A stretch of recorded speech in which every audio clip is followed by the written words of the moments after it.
This is lab number 10. We're going to be solving some rational equations. So as we're working these, we want to also keep in mind that we need to find the least common denominator and also find any restrictions on the domain or numbers that x cannot be. Excluded values would be another name for those. So first thing that we should do is look at this problem and try to find the least common denominator.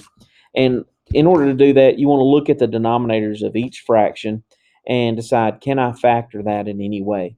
So 2x plus 3, 5 over 2x plus 3 minus 3 over x minus 6 is equal to 0. Technically, that 0 is over 1, but it doesn't matter. So 2x plus 3 can't be factored. X minus 6 cannot be factored. So there's nothing in common between those as common factors. So my least common denominator is going to be x minus 6 times 2x plus 3. So that means in order to find my restricted values or my numbers that are x cannot be, I'm going to take my least common denominator and set it equal to 0. And in this case, it's x minus 6 equals 0 and 2x plus 3 equals 0. And solve those. So x can't be 6 and x cannot be negative 3 over 2. Those are our restrictions. If we find that as a solution, we're going to throw it out as an extraneous solution out of that. So the next step is to look at each fraction and see what it needs in order to have the common denominator. Our common denominator, remember, is x minus 6 times 2x plus 3. The first fraction has half of that. It has the 2x plus 3. So it needs the x minus 6. So the top gets that as well. The second fraction has the x minus 6. It needs the 2x plus 3 on the top as well. Because this is 0 over here, no matter what we multiply that by, it's going to turn out to be 0. Technically, it would need both pieces, and we would multiply 0 times x minus 6 times 2x plus 3, but it turns out to be 0 as well. Once we've gotten the common denominator on all the denominators, all we've got to do is work the numerator equation, which is 5 times x minus 6 minus 3 times 2x plus 3 is equal to 0. That is our equation that we're working. So the numerator equation after you've gotten the common denominator. Multiply things out. So 5x minus 30 minus 6x minus 9 equals 0. We're going to simplify from there. 5x minus 6x would be negative 1x. Negative 30 minus 9 would be negative 39 equals 0. I'm going to move the 39 over. Negative 1x is equal to 39. And divide by negative 1 as the last step. So x is equal to negative 39. And that does not match one of our solutions. You could also check that because it's an equation. You can take your answer, plug it back into the original problem for x, and verify that it does work. And that is the correct solution for example 1. Let's look at example 2.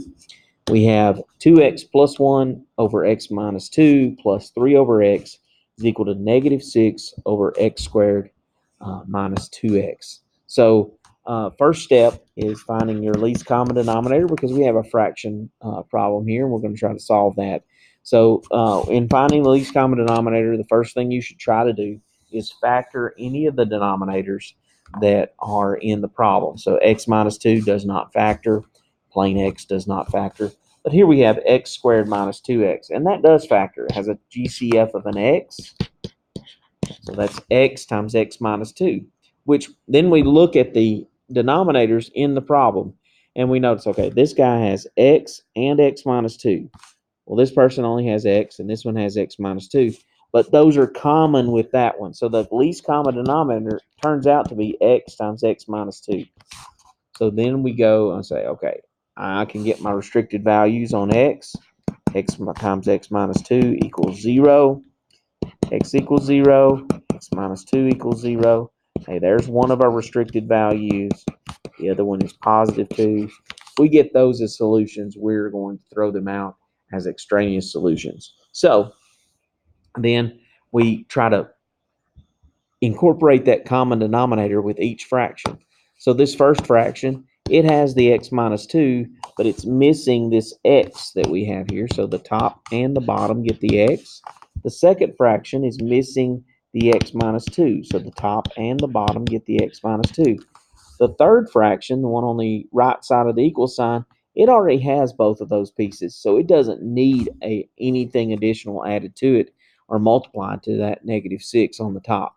So now that we have the denominator the same, we're going to look at the numerator equation, which would be x times 2x plus 1 plus 3 times x minus 2 is equal to negative 6. We're going to solve that equation.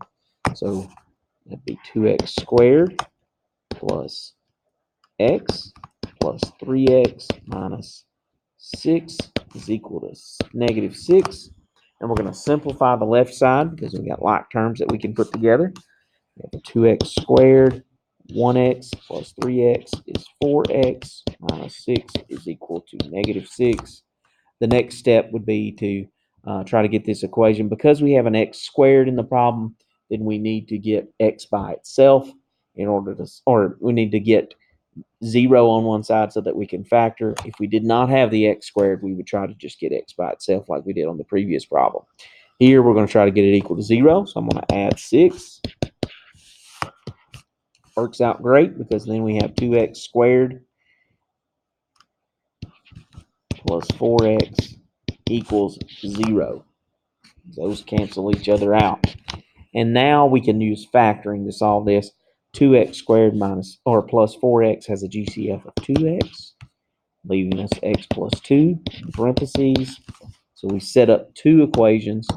2x equals 0, x plus 2 equals 0. This is divided by 2. That says that x is equal to 0. This one subtract 2. That says that x is equal to negative 2. Those are the solutions that I've found, but because I have a restricted value of 0 as from my common denominator, then I know that this is an extraneous solution, and x equals negative 2 is the only true solution of this problem.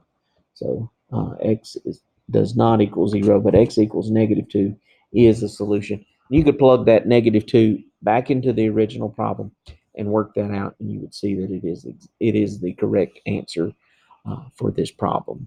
So that's Math 110, lab number 10.